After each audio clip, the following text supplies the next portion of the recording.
how facing sexual urges can make you more masculine. If you are someone who is addicted to porn, if you are someone who is addicted to masturbation and sex, you are not able to deal with those urges. But by facing them and having the intention to give up porn and having the intention to let go to a certain extent of sex and masturbation for a while at least, you can deal with that sexual energy. You can deal with those urges and become more masculine.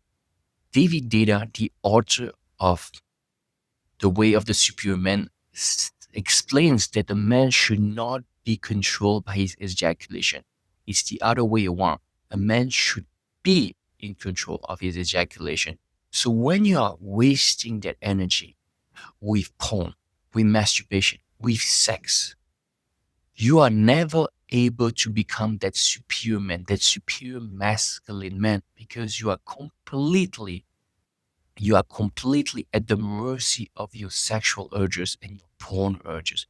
Don't get me wrong. Sex and masturbation do have a place in a man's life, unless you made a vow of chastity and you decided to become a monk or a priest. More power to you.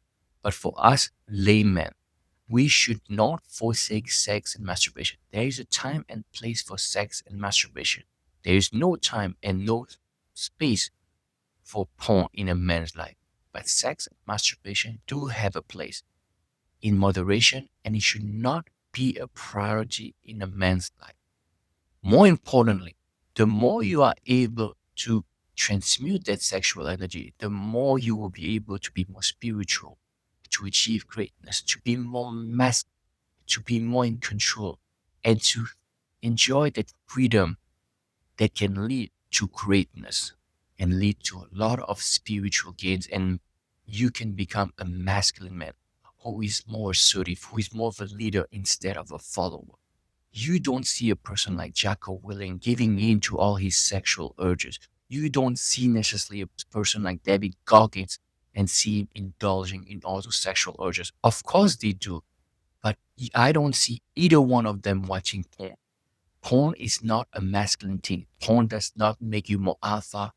It actually makes you more of a beta, if you want to use those terms. So you have to understand that facing up to those urges, letting them be, relaxing your body and facing them, or at least at the very least allowing them to be, is what I mean by facing those urges. When you are not indulging them, you are not consuming porn, you are not having sex, you are not masturbating, you are not leading yourself to ejaculate. You are also not fighting those urges. You're not trying to resist them, because resistance creates persistence. You are not trying to force it to go away, because your sexual energy is so much stronger than all the strength you can conjure up. It will always win. But if you can let it be and allow it to be, and meditate upon it and just accept it and not label it, you don't see it as a sexual urges, as a porn urge. You see it as just a sensation that is in your lower body.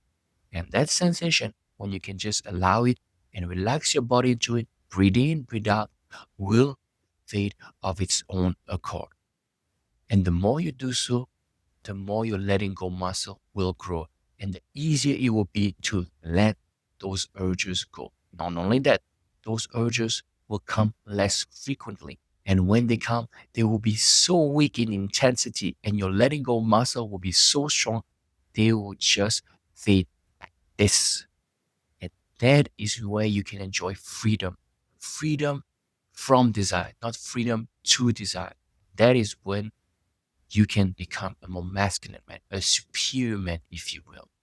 And that is what I want for all of myself included. Thank you so much. I'm Sebastian, your addiction recovery coach, and I'm here to help those of you who want to give up porn, desexualize your mind, and other compulsive behaviors and addiction. Links are in the description box below, and I'm sure I can help you. You can also join my newsletter. Thank you so much, and I'll see you very soon.